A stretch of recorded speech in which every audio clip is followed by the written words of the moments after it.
Diabetes নিয়ে আমরা বহু ভিডিও করেছি এবং আপনারা সেগুলোকে প্রত্যেকটাকে দেখেছেন এবং আমাদের বিভিন্ন সময় বিভিন্ন রকম আপনারা প্রশ্ন জিজ্ঞাসা করেছেন সেই ভিডিওগুলি দেখার পর। তো আজকে আমি 20টা প্রশ্ন লিখে এনেছি যেগুলো মোটামুটি কমন, আমরা চেষ্টা করব তার এক একটা উত্তর দেওয়ার। আর এই আমাদের আলোচনায় আমাদের সঙ্গে আছেন বিশিষ্ট চিকিৎসক এবং আমার ভীষণ প্রিয় একজন মানুষ, ডক্টর এস এম মল্লিক। ডাক্তারবাবু, 20টা প্রশ্ন আজকে নিয়ে এসেছি।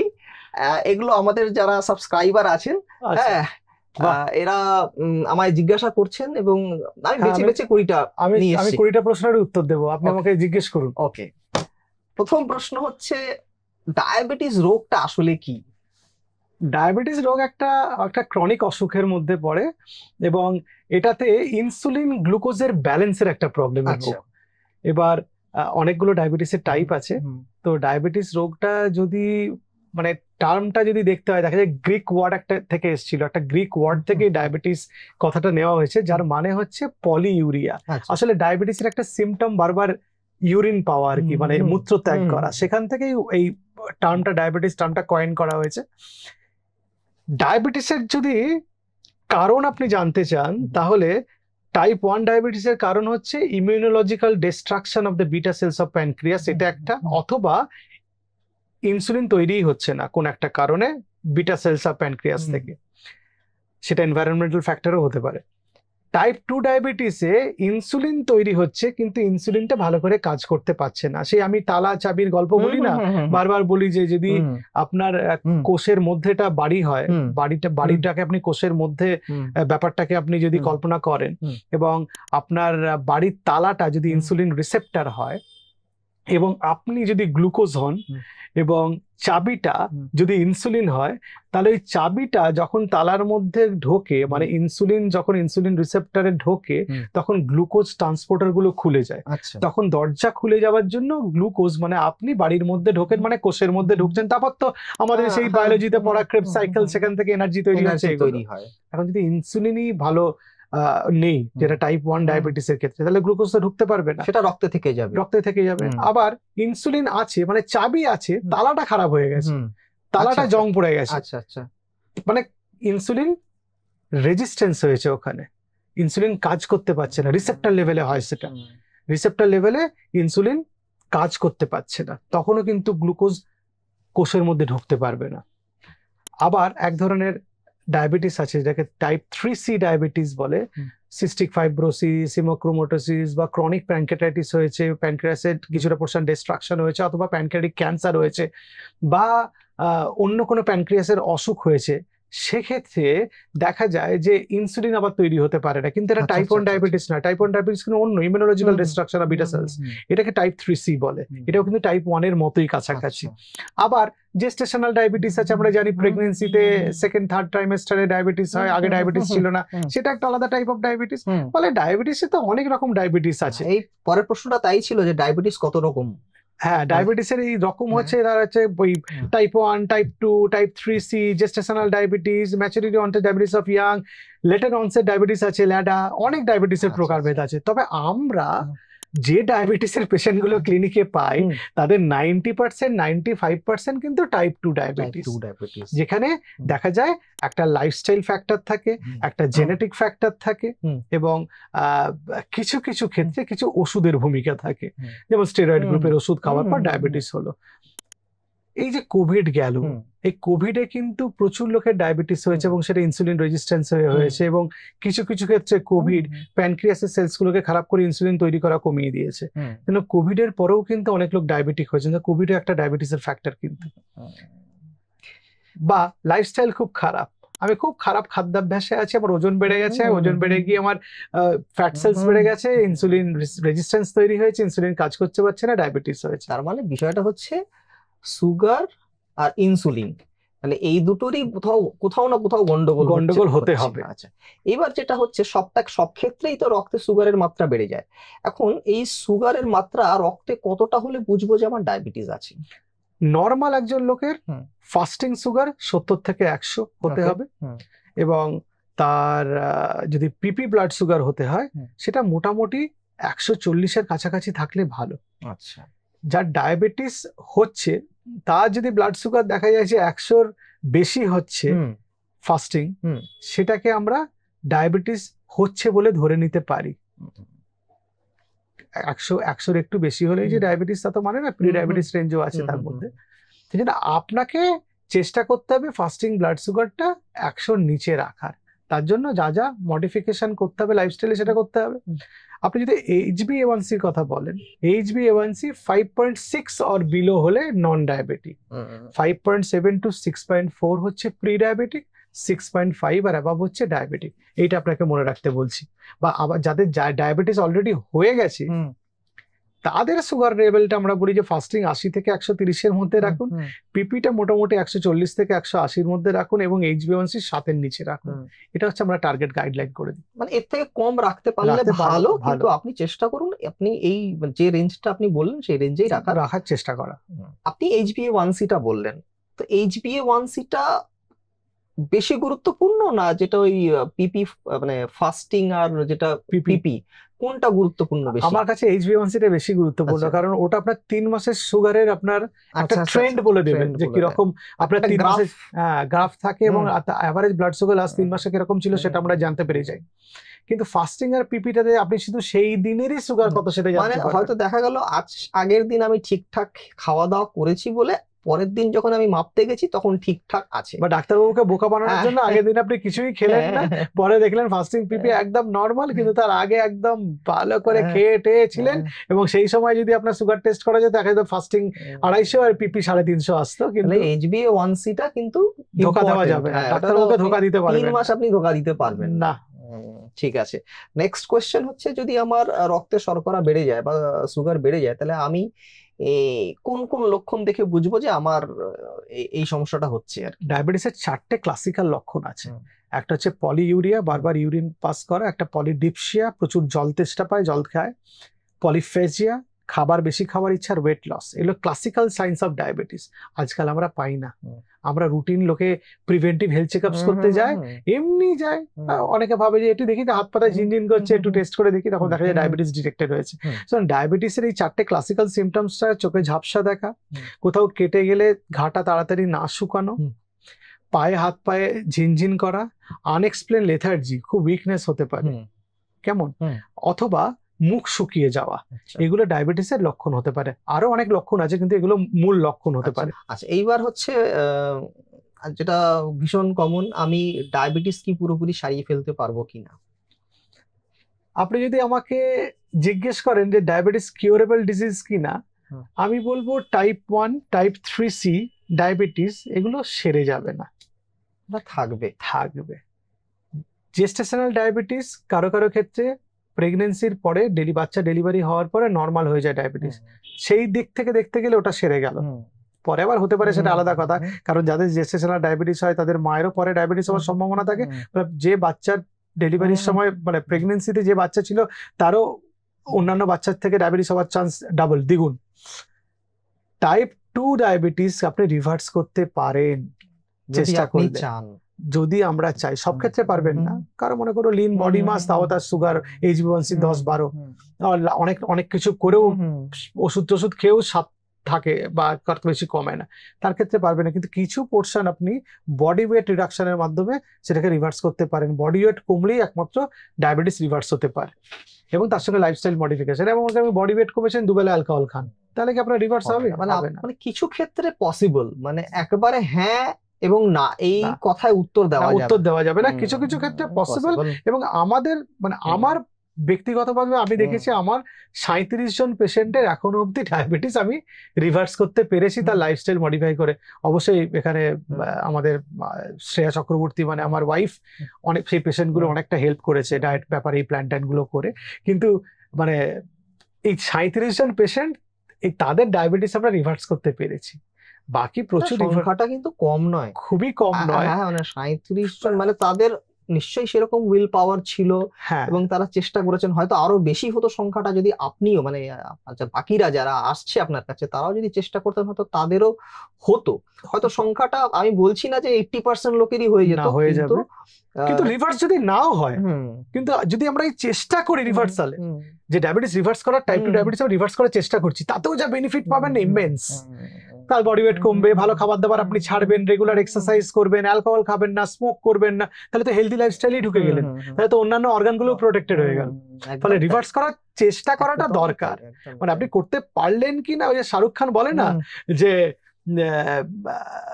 চেষ্টাই করলাম না, চেষ্টা করে আমি হেরে গেলাম, তাতে আমার দুঃখ নেই, তাতে আমি অনেক কিছু সেটা শিখে যেতে পারি, কিন্তু আমি চেষ্টাই করলাম না, তাহলে তো কোথা থেকে শিখবো? এটা আমাদের ফিল্ম স্টার শাহরুখ খান বলেন, মাঝে মাঝেই বলেন, সেটাই আর কি, চেষ্টা করুন, কিছু তো আপনি এখান থেকে জেনে যাবেন। কোশিশ করনে ওয়ালে কি হার নেই হতে, এক্স্যাক্টলি এই কথাটাই ঠিক। আচ্ছা, এইবার হচ্ছে প্রশ্ন হচ্ছে, যেটা খুব কমন প্রশ্ন, আমার ডায়াবেটিস আছে, আমি কি কি খাবার খাবো না? ডায়াবেটিসে কোনো খাবার যে খাওয়া যায় না তা তো নয়। অনেকে শখ করে মাসে একদিন একটা আইসক্রিম খেলেন বা একটা মিষ্টি খেলেন, মিষ্টি খেতে ভালোবাসতেন, ডায়াবেটিস হয়েছে বলে খাচ্ছেন না, তাতে কোনো পাপ নেই, তাতে কোনো অপরাধ বোধও নেই, তাতে কোনো ক্ষতিও নেই। কিন্তু রেগুলার ডায়েটের মধ্যে যেগুলো একদমই খাবেন না, সেগুলো আমি যদি বলি, চিনি, গুড়, মিষ্টি, মধু, মিশ্রি, বাতাসা, নকুলদানা, এগুলো একই জিনিসের বিভিন্ন রকম নাম, শুধু নাম আলাদা, গন্ধ আলাদা, স্বাদ আলাদা এবং দেখতে আলাদা। অনেকে চিনি খাবেন না বলে গুড় খান। হ্যাঁ, ব্যাপারটা একই ব্যাপারটা। হ্যাঁ। আলু, ওল, কচু, গ্লাইসেমিক ইন্ডেক্স বেশি, সুগার স্পাইক করবে। সাদা ভাত, ময়দা, ফাইবার নেই, খেলে কম পরিমাণে খেতে হবে, ছাড়তে পারলে সবচেয়ে ভালো, না ছাড়তে পারলে ক্ষতি নেই, পরিমাণ কমিয়ে দিতে হবে। অ্যালকোহল, স্মোকিং বন্ধ করতে হবে। সুগার আছে এরকম বেভারেজ, কোল্ড ড্রিঙ্ক, ম্যাক্সিমাম 90% বেভারেজেসেই সুগার আছে। যে বাতাসে যে কমার্শিয়ালি, বাজারে যে কমার্শিয়ালি প্রিপেয়ার্ড যে ফ্রুট জুস গুলো পাওয়া যায়, চিনি মেশানো থাকে, উল্টে দেখে নিতে হবে কি আছে, এর ইনগ্রেডিয়েন্টস কি আছে দেখে নিতে হবে। যদি সুগার ফ্রি থাকে তাহলে আপনি খাবেন, বা নো অ্যাডেড সুগার যদি লেখা থাকে তাহলে খেতে পারেন। সবচেয়ে ভালো বাড়িতে বানিয়ে বেভারেজ খাওয়া। আর যেগুলো একদম ডায়াবেটিসে খাবেন না আমি বলি, সেগুলোর মধ্যে ওই ফ্রাইড আইটেমস গুলো আর এই জাঙ্ক ফুড গুলোকে না করি, কারণ মধ্যে ফাইবার কম আছে বলে। সকলে খেলেন কিন্তু অ্যাভয়েড করাটা ভালো। যেমন patties, pastry, pasta, noodles, burger, pizza, এগুলোর কথা বলছি আর কি, এগুলো কম খেলে ভালো। তবে সকলে সে মাসে একদিন খেলেন। এবার অনেকে বলেন, ডাক্তার আমি প্লেন অ্যান্ড সিম্পল, আমি তো বাঙালি, কিন্তু আমি না ডায়াবেটিস হয়েছে তো প্লেন সাউথ ইন্ডিয়ান খাবার খাই, সকালবেলা ইডলি ধোসাই খাই। আসলে ভাতেরই অন্য নাম আর কি এগুলা। ভাত মানেই কিন্তু ভাত নাই, ভাত মানে কিন্তু মুড়ি, ভাত মানে কিন্তু চিড়ে, ভাত মানে কিন্তু ইডলি ধোসা, এগুলো সব চালের গুঁড়ো দিয়ে হচ্ছে, সেইগুলো একটু খেয়াল রেখে করতে হবে আর কি। আর কোন কোন ফলগুলোকে আপনি অ্যাভয়েড করতে বলছেন? আমি ডায়াবেটিস থাকলে যেগুলো যাদের খুবই আনকন্ট্রোল, সব ফলই আমি খেতে বলি, মরসুমের ফলগুলো, কিন্তু যাদের একদম আনকন্ট্রোল ডায়াবেটিস আছে তারা আম, কলা, লিচু, কাঁঠাল, আঙুরে ভীষণ সুগার স্পাইক হয়। আচ্ছা, এটা তো হয়ে গেল আমরা কি কি খাবো না। এবার প্রশ্ন হচ্ছে যে আমরা কোন কোন খাবার খাবো যেটাতে আমার ডায়াবেটিস নিয়ন্ত্রণে থাকবে? খুব সোজাভাবে বলতে গেলে হোল গ্রেন খেতে হবে, পুরো গমের আটা, মিলেট খেতে পারেন, জোয়ার বাজরার আটা, ডালিয়া খেতে পারেন, কিনোয়া খেতে পারেন, ওটস খেতে পারেন, ঠিক আছে। শাকসবজি, ফলমূল খেতে পারেন, যে কোনো শাকসবজি, যে কোনো ফলমূল। বাদাম খেতে পারেন, যে কোনো বাদাম, সেটা চিনে বাদাম হতে পারে, আখরোট হতে পারে, আমন্ড হতে পারে, কাজু বাদাম হতে পারে, যা ইচ্ছা। অ্যাপ্রিকট খেতে পারেন, কিশমিশ বাদ দেবেন, কিশমিশের মধ্যে সুগার বেশি আছে, গ্লাইসেমিক ইন্ডেক্স অনেক বেশি, কিন্তু অল্প কিশমিশ খাওয়া যায়, রোজ 4-5টা আপনি খেতে পারবেন। খেজুর খেতে পারবে রোজ 2টো করে। আচ্ছা, খেজুর আবার কিন্তু বাজারে দুরকম পাওয়া যায়, চিনি দিয়ে ফোটানো। হ্যাঁ, একটা হচ্ছে অ্যাডেড সুগার থাকে, সুগার, সেটা না, নরমাল যে খেজুর গুলো পাওয়া যায় যেগুলোতে অ্যাডেড সুগার না, সেগুলো খাওয়া যেতে পারে। মানে খাওয়া যেতে পারে মানে কতগুলো খাবে? সারাদিনে 2টো। এবার বাদাম খেতে বলেছি বলে গামলা করে বাদাম নিয়ে বসলে হবে না। আমি বলি এক মুঠোর মধ্যে যতগুলো বাদাম ধরবে সেটা সারাদিনের বাদাম, একটা মুঠোর মধ্যে যতটুকু ধরবে। ফল যদি খান, গামলা গামলা ফল খেলে হবে নাকি? 1 পোর্শন ফল মানে 80 গ্রাম ফল, 2 থেকে 3 পোর্শন ফল সারাদিনে খেতে পারেন আপনি। এবার রেগুলার খাবারের মধ্যে আপনি পালসেস লেগুম খেতে পারেন, ডাল জাতীয়, বিনস জাতীয় খাবার। আপনি লিন মিট খেতে পারেন, চিকেন খেতে পারেন, আপনি ডিম খেতে পারেন, আপনি লো ফ্যাট ডেয়ারিজ গুলো খেতে পারেন, পনির টনির এটসেট্রা, সয়াবিন খেতে পারেন, রেড মিট খেতে পারেন মাসে 1 দিন 2 দিন চর্বি ছাড়া। আচ্ছা, আর একটা খুব কমন কোয়েশ্চেন থাকে যে আমি ডার্ক চকলেট খেতে পারি কিনা। ডার্ক চকলেট যেগুলোতে অ্যাডেড সুগার আছে সেগুলো কেন খাবেন? যেগুলো ডার্ক চকলেট দেখা যায় 70% ডার্ক চকলেট, সেগুলোতে একটু সুগার আছে। এবারে কিছু কিছু ডার্ক চকলেট আছে প্রচুর চিনি, 50-50, সেগুলো খাওয়া তো ভালো না, এগুলো তো সুগার স্পাইক হবে।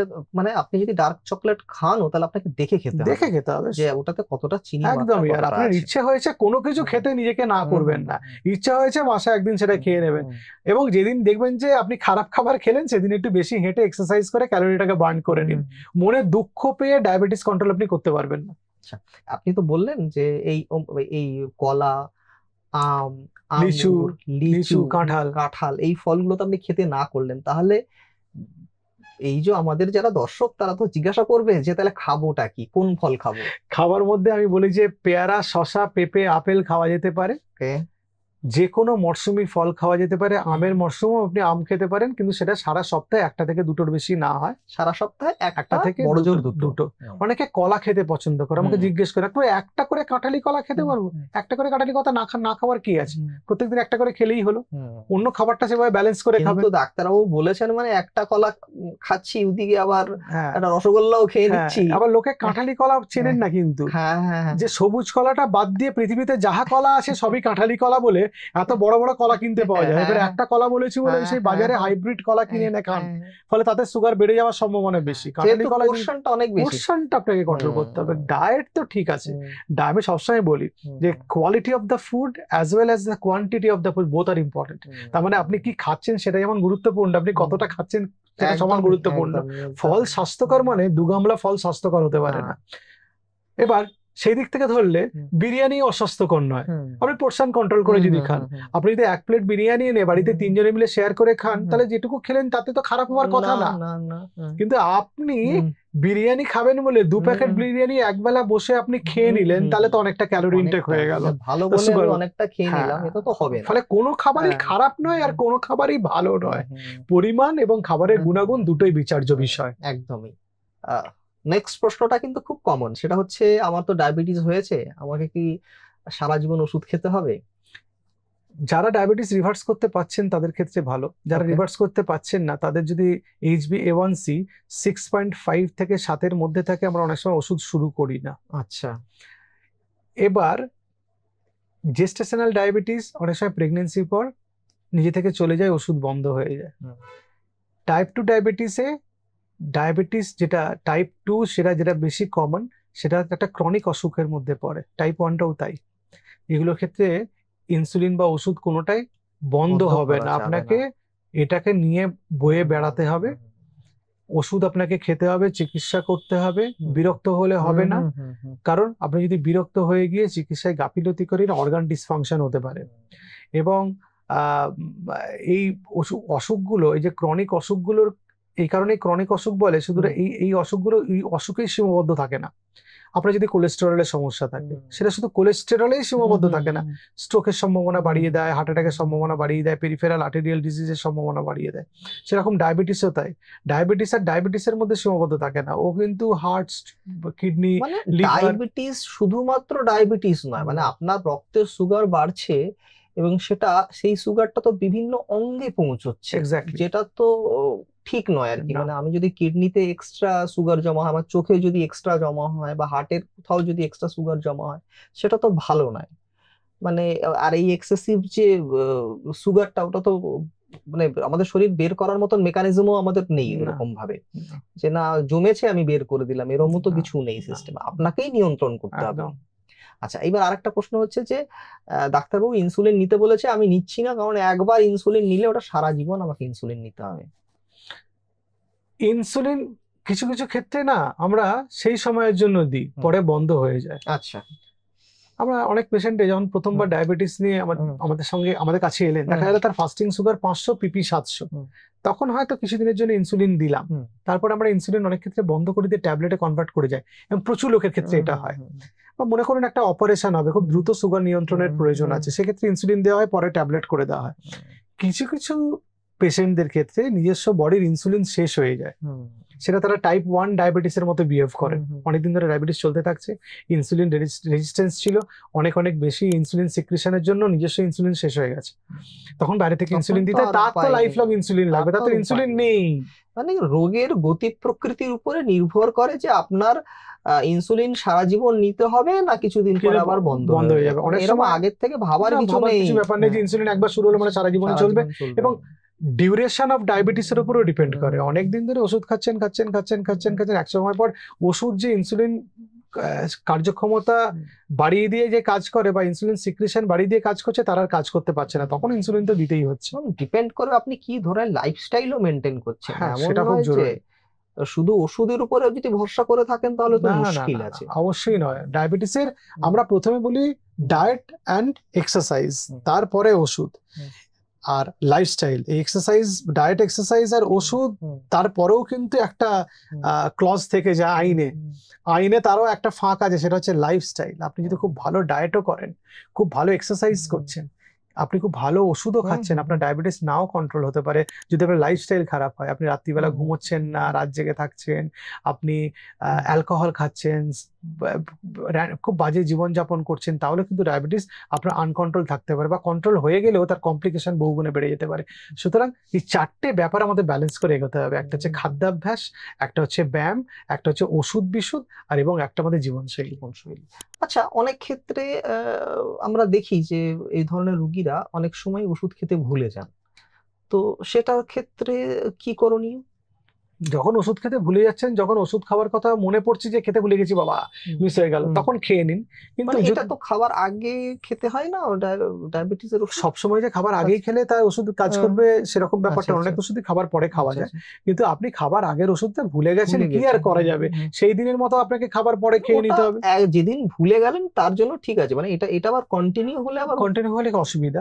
যেমন আজকে DPP-4 ইনহিবিটর বা SGLT2 ইনহিবিটর বা মেটফরমিন খাবার পরে খেলেও একই কাজ করবে, কোনো অসুবিধা নেই, বা খাবার সঙ্গে খেলে একই কাজ করবে।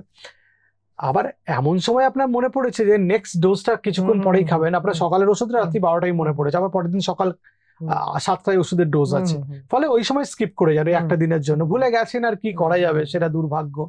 কিন্তু চেষ্টা করতে হবে ওষুধ খাওয়াটা ভুলে না যান। তার জন্য আমাদের যে ফোন আছে, প্রত্যেকের একটা করে আমাদের হাতে ফোনে অ্যালার্ম সেট করে দিন, রিপিট অ্যালার্ম করে দিন, যেটা কাস্টম অ্যালার্ম অনেকের ফোনে অপশন থাকে, সেটা করে দিন, প্রত্যেকদিন একই সময়ে বাজবে এবং আপনি দেখতে পারবেন কি জন্য অ্যালার্ম বেজেছে, সেই জন্য মনে করে দেবে। আমার যেমন সবকিছুই অ্যালার্ম দেওয়া থাকে, ফলে আমি নালে ভুলে যাই, সে মাথায় থাকে না, সেই জন্য সবকিছুই করি। ওষুধ আমাকে খুব একটা খেতে হয় না, কিন্তু অন্যান্য কাজের জন্য। অনেক পেশেন্ট বলেন যে আমার তো ডায়াবেটিস হয়েছে, ডাক্তারবাবু আমাকে চোখ টেস্ট করতে কেন পাঠালেন বা কিডনি টেস্ট কেন করতে দিলেন? ডায়াবেটিসের কমপ্লিকেশনের মধ্যে ডায়াবেটিক রেটিনোপ্যাথি পড়ে বা আর্লি ক্যাটারাক্ট হয়, সেই জন্য ডাক্তারবাবু চোখ পরীক্ষা করতে বলেন, প্রত্যেক বছর একবার করে গিয়ে করতে বলেন চোখ পরীক্ষা।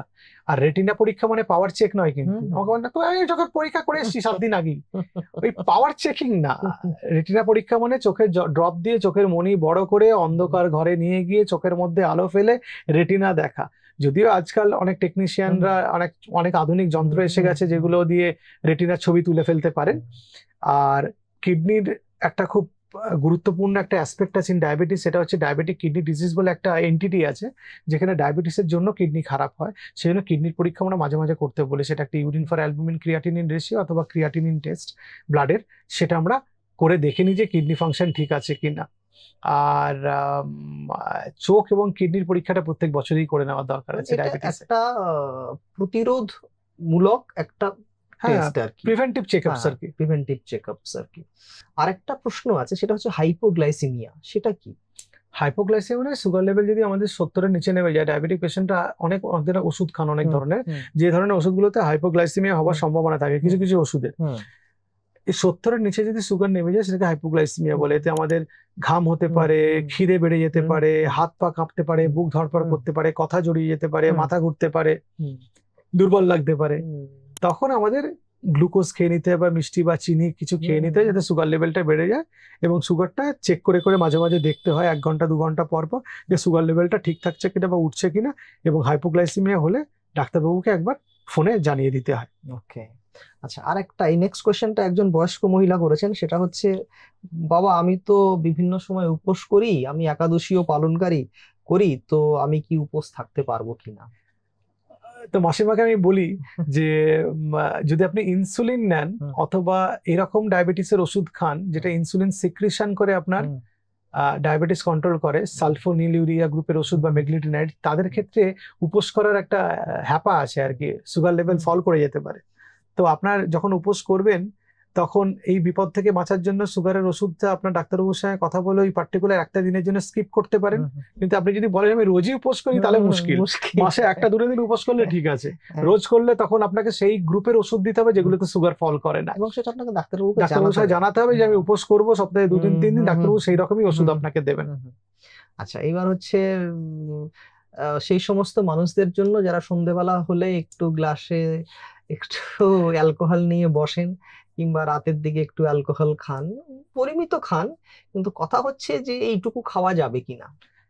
ডায়াবেটিসে অ্যালকোহল সুগার লেভেল বাড়িয়ে দিতে পারে। সালফোনিউরিয়া গ্রুপ বা মেগলিটিনাইড গ্রুপে যারা ওষুধ খান তাদের সুগার লেভেল অত্যন্ত ডেঞ্জারাস লেভেলে ফল করিয়ে দিতে পারে। শুধু তাই না, আপনি যে অ্যালকোহল খেলেন, একবার অ্যালকোহল খাওয়ার 24 ঘন্টা পর অবধি আপনার সুগার লেভেল ফল করতে পারে, যেটা একটা বিপদ হওয়ার সম্ভাবনা। ডায়াবেটিসে অ্যালকোহল সেবন করলে হার্ট খারাপ হয়, প্রমাণিত সত্য, কিডনি খারাপ হতে পারে, প্রমাণিত সত্য, এবং স্ট্রোকের সম্ভাবনা বা হার্ট অ্যাটাকের সম্ভাবনা বাড়িয়ে দেয়। এবং শুধু তাই না, যারা অ্যালকোহল খান ডায়াবেটিস থাকলে তাদের শরীরে ওজন বাড়তে পারে, সেটা পরোক্ষভাবে ইনসুলিন রেজিস্ট্যান্স বাড়িয়ে দিতে পারে, তার জন্য ডায়াবেটিস আনকন্ট্রোল হয়ে যেতে পারে। সুতরাং ডায়াবেটিস থাকলে অ্যালকোহল বর্জন করা সবচেয়ে ভালো, এক প্যাকও খাওয়া যাবে না আমার মতে না খাওয়াই ভালো। এটা যে কোনো সমস্যা আনতে পারে আপনার, মানে আমি এমন বলবো নয় যে শুধু ছাড়া অ্যালকোহল শুধুমাত্র ডায়াবেটিসেই সমস্যা তৈরি করবে, আপনার হার্টের সমস্যা তৈরি নিশ্চয়ই, করতে আমি পারে। বলবো অ্যালকোহল না খাওয়াটাই ভালো। আমি কত ফ্রিকুয়েন্ট আমি ব্লাড টেস্ট করব?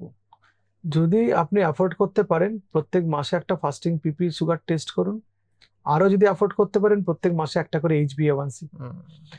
তা যদি না পারেন 2 মাস ছাড়া ছাড়া ফাস্টিং পিপি সুগার টেস্ট করুন, 3 মাস ছাড়া ছাড়া HbA1c টেস্ট অবশ্যই করবেন। কিডনি ফাংশন মানে urine for albumin creatinine ratio আর ক্রিয়াটিনিন বছরে একবার করে টেস্ট করুন। ডায়াবেটিস থাকলে কোলেস্টেরলের সম্ভাবনা বাড়ে, কোলেস্টেরলের অসুখ হওয়ার সম্ভাবনা বা রক্তে কোলেস্টেরলের মাত্রা বেড়ে যাওয়ার সম্ভাবনা, বছরে একবার করে কোলেস্টেরল টেস্ট করে নিলে ভালো। আর ফ্যাটি লিভার হয় তো ডায়াবেটিসের ভীষণ, 2 থেকে 3 বছর ছাড়া ছাড়া একটা করে আপার অ্যাবডোমেনের USG করে রাখলে ভালো হয়। আর এই চোখের চেক আপ তো আমি বলি প্রত্যেক বছর একবার করে করতে হয়। এই জিনিসগুলো ছোটখাটো পরীক্ষা আর কি, এগুলো একটু করে টোটে দেখে টেকে নিতে হয়। আচ্ছা, আর মোটামুটি আমার প্রশ্ন শেষ। তবু আমি অনুষ্ঠান শেষ করার আগে আপনার কাছে জানতে চাইবো যে যারা ধরুন ডায়াবেটিসে ভুগছেন তাদের সম্পর্কে আপনার কি বলার থাকবে, কি মেসেজ থাকবে? আমার বক্তব্য একটাই বা একটা মেসেজ একটাই দিতে চাই যে আপনি ডিসিপ্লিনড হয়ে যান। ডায়াবেটিস তাদের মধ্যে সবচেয়ে বেশি কন্ট্রোল হয় যারা ডিসিপ্লিন লাইফ লিড করেন। ডিসিপ্লিন লাগে আমাদের ডায়েটে, ডিসিপ্লিন লাগে আমাদের ব্যায়াম করাতে, যে একদিন ব্যায়াম করলেন সপ্তাহে 6 দিন করলেন না, এটা করলে হবে না। ওষুধ খাওয়াতে ডিসিপ্লিন লাগে। অনেকে জিজ্ঞেস করি যে দিদি আপনি ওষুধ খাননি কেন? একদম ভুলে গেছি ওষুধ খেতে, মনে থাকে না, জানেন তো ওষুধ খাওয়ার অভ্যেস নেই তো তাই মনে থাকে না, অনেকে বলেন। তা এরকম না আর কি, আপনাকে ওষুধটা খেতে হবে, সেটাকে আপনাকে মনে রেখে ওষুধ খেতে হবে। ঘুমের টাইমটা ডিসিপ্লিন হতে হবে, এবং ডিসিপ্লিন হতে হবে আপনার টেস্ট করা এবং ডাক্তার দেখানোতে। আপনি একই ওষুধ ডাক্তারবাবু লিখে দিয়েছেন, টেস্ট করছেন না, ডাক্তারবাবুর কাছে ফলো আপে যাচ্ছেন না, ওষুধের ডোজ মডিফিকেশন হচ্ছে না, চলতে থাকছে, তাহলেও কিন্তু আপনার অর্গান ডিসফাংশন হতে পারে, কারণ আনকন্ট্রোল ডায়াবেটিস অর্গান ডিসফাংশন করে। তাহলে আপনাদের জন্য আমার মেসেজ যে ডিসিপ্লিনড হয়ে যান, মানে ডিসিপ্লিন আর রেগুলারিটি ডায়াবেটিসে ভালো থাকার মূল চাবিকাঠি। তাহলে আমার মনে হয় আমরা যে প্রশ্নগুলো নিয়ে বসেছিলাম, বা আপনারা যারা দর্শক যারা এই ধরনের প্রশ্নগুলো আমাদের করেছিলেন, তার সবকটার উত্তর আমরা দিতে পেরেছি। এরপরেও যদি আপনাদের প্রশ্ন থাকে আপনারা নিঃসন্দেহে লিখে পাঠান, আমরা চেষ্টা করব আবার কোনো একটা দিন এরকম একটা লিস্ট নিয়ে বসার এবং আপনাদের সমস্ত প্রশ্নের উত্তর দেওয়ার। আজ এই পর্যন্তই, দেখা হবে অন্যদিন।